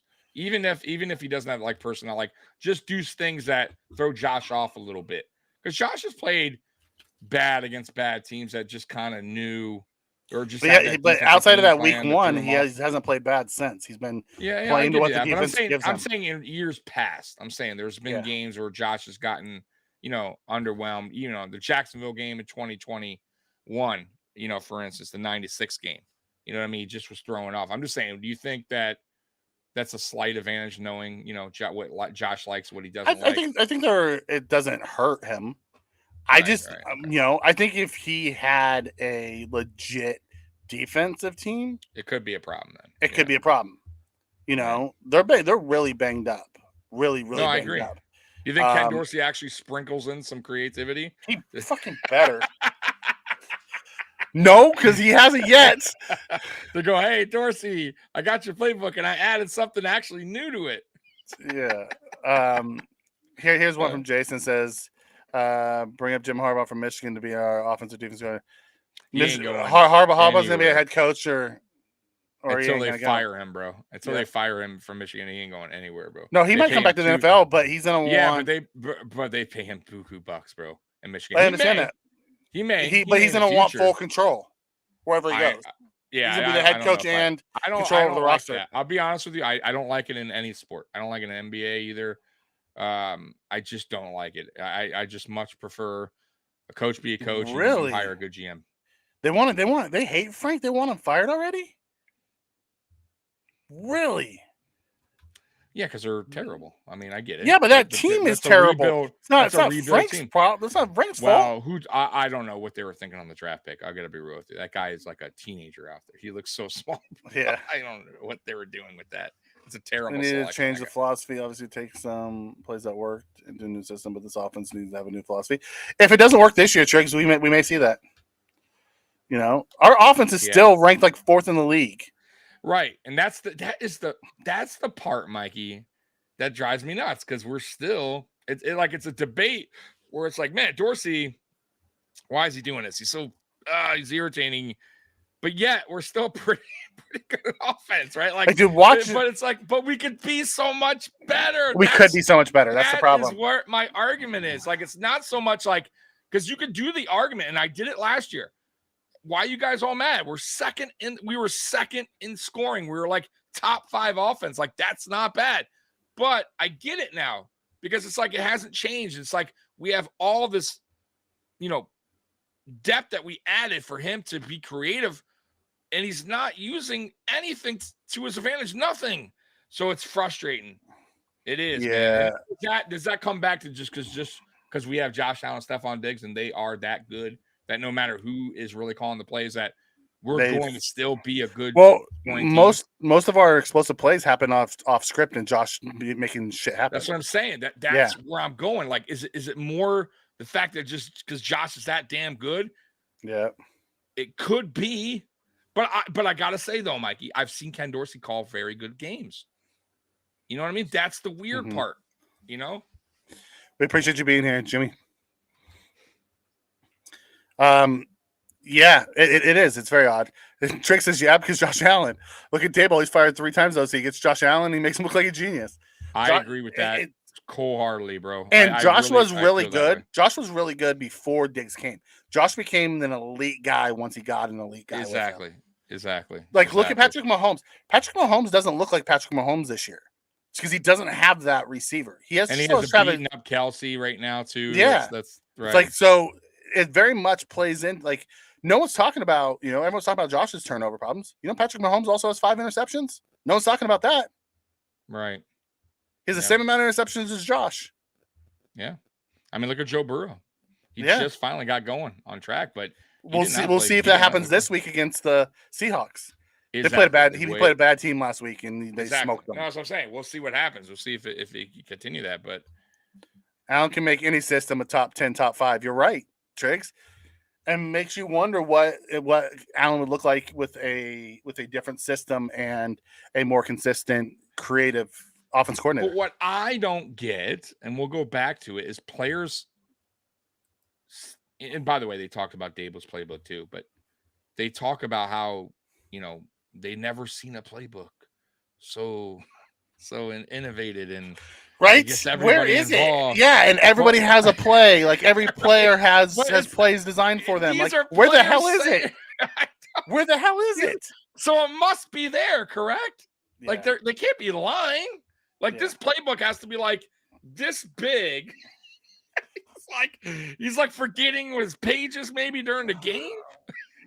I don't know. It's frustrating because you hear it from all the players. How great the playbook is and how everyone is designed and they've schemed up it's plays for everybody. Right. Where the hell are they all? Because right now the only one I see doing anything is Diggs, really. And like Trent Sherfield talking about it coming from Miami offense. By the way, Miami offense is good. I can't lie. And he's talking about when he first got here, how our playbook compared to theirs, like, whoa, like, wow, this is this is really good. Like, I'm not, And like, I would love to interview Trent now and be like, bro, like, how do you feel about that playbook now? And I wonder what he would say. I'm sure he'd give me a, same answer they all do. Is like, well, we got to run a rule. I'm sure he would give me a bullshit answer, just whatever they call, whatever they, call my name in. I'm sure he would say some generic reply, but I would love the truth. Like, I would love the truth. For some of these guys. FG, I don't disagree with you. And you know what? This week's gonna be a fantastic look at it because the Ravens went on Monday, the Titans went on Friday. If the Ravens come out and boast rate late too, huh? Yeah, wow. They did the Bills thing. They left Friday. Yeah. They did the Bills way. They didn't learn. They didn't learn from us. Nope, and you're gonna see it. I bet you anything that Did the they talk Ravens to come their out and sports just. science team too? Is it the same sports science team that works for us? Oh God. Sean That's thinks on it's just. McDermott, by the way. Sean thinks that the offense is fine. Josh just doesn't throw it to the other guys. No, I disagree. Like Mike said, I agree, but I will everybody say, has a plan until they get punched. But I will say this though. I will say this to counter that, Sean. Not to even counter that, to kind of agree with you in a sense. Josh Allen, I've said it for multiple years now, going on a couple. Josh Allen is weird when it comes to like new players coming in. It's like a trust thing for him. It takes him a while to. The only guy I saw that him kind of not have to have that trust right away is Stephon Diggs. But every other player, Mikey, that we brung in here, it seems like Josh Allen it took a while for Josh Allen to get that connection and that trust down with that player, right? Like there would be guys, we would watch it, guys wide the fuck open, and he just would refuse to go there. I don't mean to cut you off, but Sean says ahead. he's rewatching the Jags game. He's 30 minutes into it, and they've been open 13 times. We seriously ran 6 plays in the first 30 minutes of the game. So how are they open 13 times in 6 plays? We went 3 and out, 3 and out, 3 and out. Or 3 and out, 3 and out, 4 and out. Yeah, I don't know how so that doesn't make sense. I'm not even sure we had 13 plays in the first fucking half. How bad that game went in the first half. No, but what I'm saying, Mike. Sorry, I didn't mean to cut you off. You know what I'm saying, though, correct? Yeah. You understand what I'm saying. Like Josh, we've seen it before. When for instance, what was the running back? Naeem Hines, first guy here, and he'd be open all the time, all the fucking time. Josh stared right at him. He would not go to him, and it would drive me insane. Mikey too. Mikey be like, "What the fuck?" Nope. It's just I don't know what it is with Josh. He takes a while to really build that trust. I don't know why, and maybe it's something he needs to like do better. Well, I mean, but here's the problem. Let's look at this last week. He has that trust with Diggs. The first play wide open in the flat, Cooks drops it. The second one, Cook drops it. Then we go the next one where we some stupid. We need 7 yards. The guy gets 6 yards. Kincaid. We need 7. He got 6. That's third true, one. On second down, we have that throw to Gabe Davis. He drops it. Well, Gabe's different. I think he trusts Gabe. I don't think he does. But he still but you have those drops. It's hard to start trusting people when you're on third down conversions. You throw it to them and they drop the fucking ball. And that happens all the time in Buffalo. No, I understand that too, but I think I would just say like a lot of new guys that come here, it takes them a while. The only guys that saw him really get trust early is Diggs, and I would say Cole Beasley. I think he had really good trust with them early on, but other than that, look how long it took Dawson Knox to really. And by the way, he had a lot of drops dropping. Exactly. So Dawson Knox wasn't helping that, and Emmanuel Sanders, him and Emmanuel had some good connection right away too. Yeah, it wasn't consistent. I would say Dalton Kincaid has caught in everything thrown his way. He does need to look for him maybe a little bit more and trust him a little bit more. That I agree with. I think he does need to. I think we need to draw a little bit more. I think we need to stop making Kincaid because a lot of Kincaid's routes, from what I've seen, and I haven't looked at all of Kincaid's routes, a lot of them are check down routes. I would like to see us use him in the seam. Or 90% are checkdowns that I've seen. Yeah, like he's like 4, 6, 8 yards downfield. I'd like to see us run a seam with him. I'd like to see us bring him across the field on a drag. Get him out in the open. Well, that's what I mean about Ken Dorsey not like using his player strengths. Like Dalton Kincaid can do that stuff. He's like a hybrid wide receiver. He is a really good route runner. He's a very good pass catcher. There's no reason not to give him more routes, different looks. He just doesn't.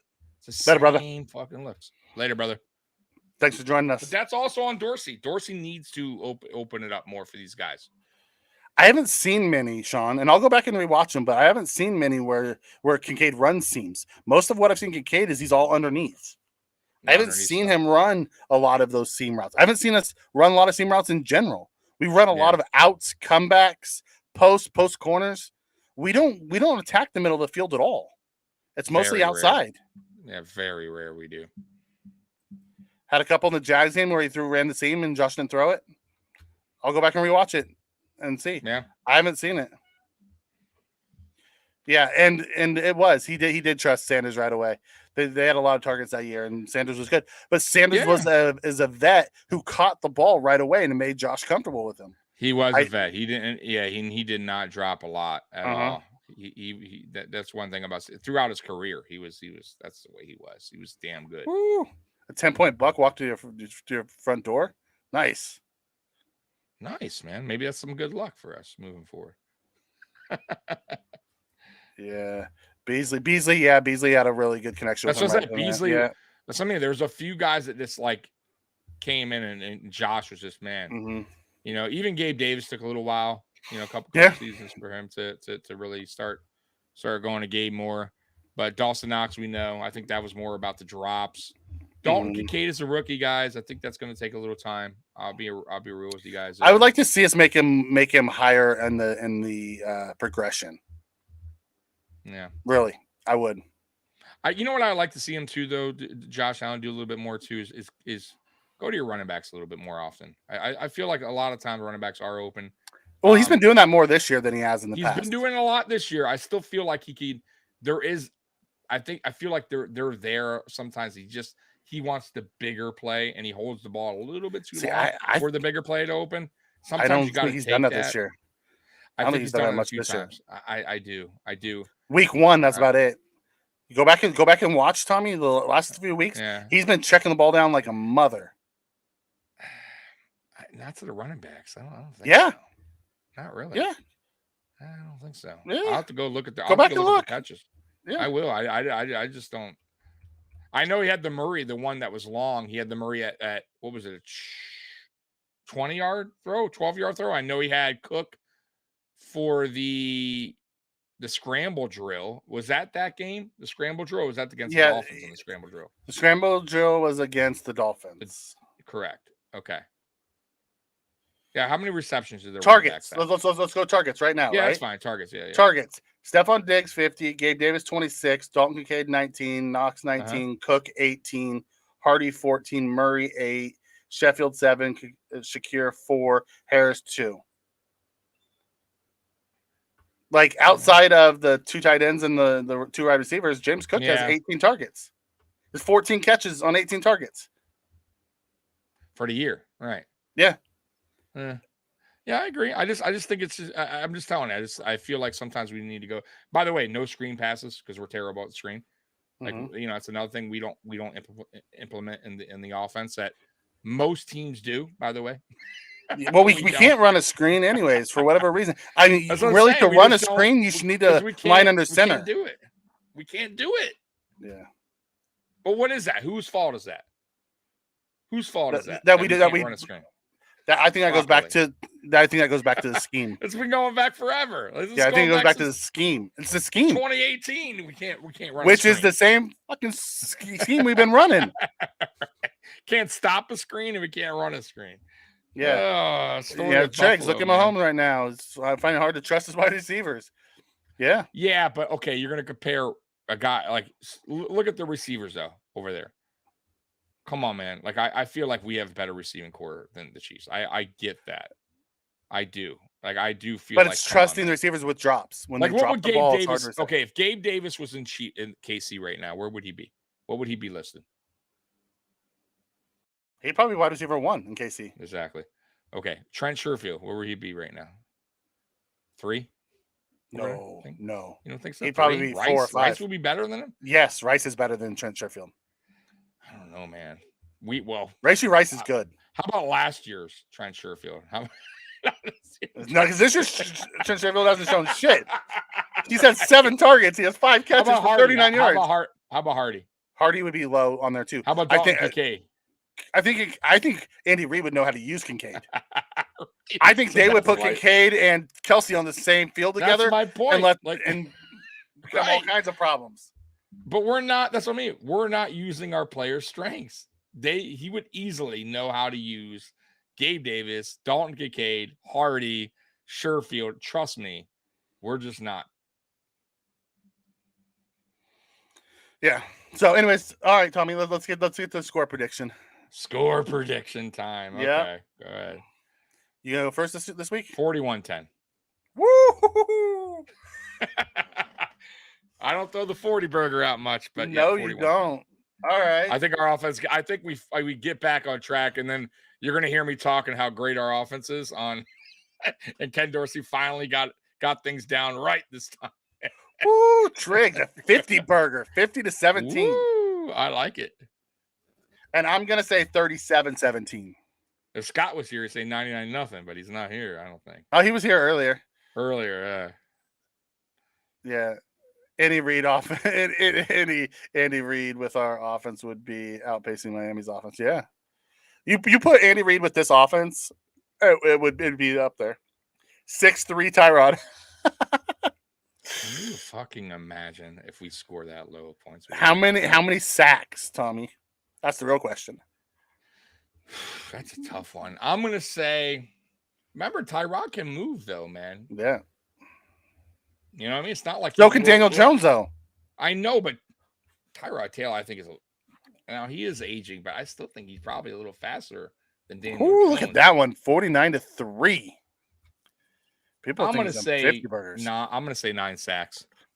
We win 3-2 with 20 sacks. Can you imagine? Oh my God! People be calling for Dorsey's head, dude. If we barely win, I'm going to tell you right now, that post game late, and by the way, we're going 17-14. Bass wins it on a 70-yarder. Yeah, I know. Or 70. We give him the opportunity, he wins it. By the way, we're going late. We're going late post game. Yeah. So we better win and win. I'm going to be a hot, pissed off dude if I'm telling you, it's not. If we don't run away with this, I'm going to be pissed off. Y'all thought the Commanders game. Remember we did the Commanders game, and we had a lot of people like man, you guys are negative. We won. I was not happy with how we played offensively. Defensively, I was stoked. It better be a happy post game, boy. Daniel Jones is 10 times more mobile than Tyrod. I believe so too. Daniel Jones is actually. I mean, that's his best asset. I think now, but not in their prime. No fucking way. I take Tyrod all day in his prime over Daniel Jones. Daniel Jones is really mobile. Daniel Jones fucking tripped over his own goddamn feet. Yeah. Like I'm telling you, Tyrod would have never done that. I don't know. Go back and watch Tyrod when he first got here. He was mobile as shit. He was very tough to get down. I love that about him. We got to stop looking at things as they're this pick, because Bills obviously don't give a shit about what round they were chosen in. Oh, they could get they don't give a shit. I'm disappointed in the use of them, that we've spent a high asset on them, regardless of where it's at, and we're not using them. Look at how Detroit's using Laporta. Yeah. But they have Ben Johnson, who's freaking creative. Right. I have yet to see Dorsey get creative. I loved when he used the motion and used the count, the misdirection shit. The offense looked great. But he's done it one time this year. So. Yeah. All right, Mikey. You're worried about Allen has the tendency to play to his level? I haven't seen Allen play to his level this year, though. Outside of that first game, I thought Allen's played fantastic. Listen, I haven't seen this offense. And I said this when we talked about this last week. This offense, I mean, maybe the Dolphins game was the most fun I've seen them, but for the most part, they don't really look like they're having a good time out there. 1, 2. It seems like every fucking drive is a mess. Everything is fucking difficult, right? Everything. Nothing's easy, man. No, true. Nothing's easy. And it's like, it drives me insane. Like, we can't have one clean drive where it's just pretty, everything's flowing. It just seems like everything's tough, bro. Yep. Tough to get a first down. It goes back to the scheme. I know that's what I'm saying, but it shouldn't be like that. Like it's like every drive this year is a mission, boy, to get points on the board. It should not be like that, man. And the players not really. My God. I don't like that they don't feel like they're having a good time, man. Spend. What 6-1. 6-1. And for Chewy, no. The Madden, if we lose, has nothing to do with the Madden curse. That's, by the way, that broke anyways a while back. I think it broke with. We should be, Sean. We should be 5-0 right now. And the Bills know it. And the Bills know they should be 5-0. 100%. We've beat ourselves twice. Should beat the Jets. Give the Jets credit. They played well. Give to the Jags credit. They played well. But we beat ourselves twice. But go back. Listen, Sean, go back to last year. We had the same fucking problems. We had games we should have won. We should have beat Miami and Miami, right? We should have beat the fucking Vikings. Come on, let's be real. All we had to do was fucking get a yard. We fumbled. And what was the other game we really lost by? The Jets. Yeah, the Jets game. It was combined 8 points. It was terrible. Like all those games, we could have been 16-0 last year. Dude, think about it, Jason. If Knox and Kincaid are both out, you're going to see a lot of spread offense and Josh in the gun, and it's going to make me want to throw up. It's going to make me want to throw up. Watch both be out, and we just fucking Quentin Morris goes off. We just throw to Quentin Morris. We just shock everybody. Quentin Morris fucking 175 yards. I don't disagree with Dorsey you, Sean. dials it up for Quentin Morris. Yeah. We're going Morris heavy. All right, buddy. Baby. And we've been on here a long time. Let's wrap this bad boy up. All right, so guys, tomorrow at 2:00, you are going on with Howie, right? Or no? Okay. So at 2:00 tomorrow, fantasy football, Fantasy Kingdom with Mikey and Howie at 2:00. And at 6:00 is AFC East Shakedown. That's going to be on Ace Per Head. That's Curtis. His link is in my homepage. So the channel link. So if you guys don't know, it's there. If not, Ace Per Head. That's at 6:00. You don't want to miss that. And then Sunday night, post game, me and Mikey will be here as always. Win or lose, it'll be a win, but we'll be here. And that's it. And the win needs to live up to our standards. 100%. Or don't 100%. Come. I don't want to hear people saying you guys sound so negative after a win. Yeah, no, it needs to be decisive. Like we need to smack them down like we smacked Miami down. 100%. All right, guys. So we're out of here. Bills Mafia. We love you. Everyone in the chat, we appreciate your time. And as always, go Bills. We're out of here. Go Bills.